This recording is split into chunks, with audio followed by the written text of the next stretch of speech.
Hey guys, today we're going to be installing the Forged Off-Road Gen 1 Raptor bolt-on front bump stop kit. We're going to be starting on the driver's side, and the first thing you're going to want to do after you take off your tire is take off these two 10mm bolts. The next thing you want to do is remove your front bumper.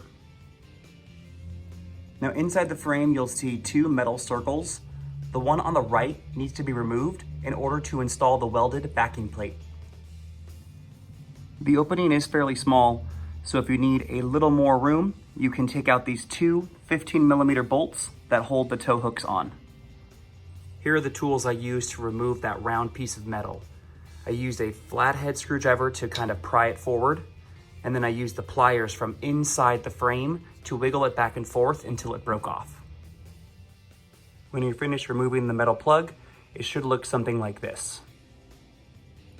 Now that you have your frame prepped, it's time to install the bump stop.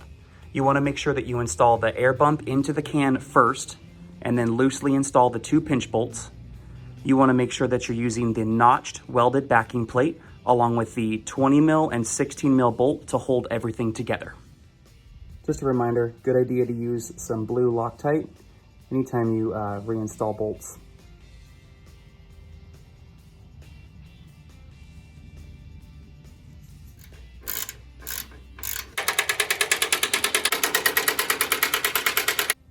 When you're all finished, everything should look something like this.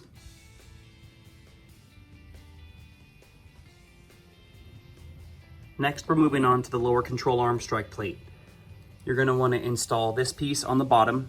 There is a notch on the lower control arm that this will slide into, and the strike plate will slide right on top of the control arm.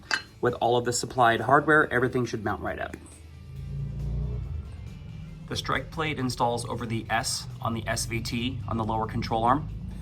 And again, that notch is going to be right under that lower control arm, and everything slides into that.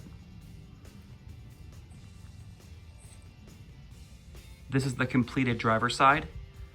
Again, the process for the passenger side is the exact same, minus these two 10mm bolts. Those are not there, so it's not required to remove them.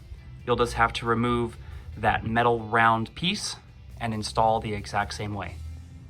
Good luck and have fun.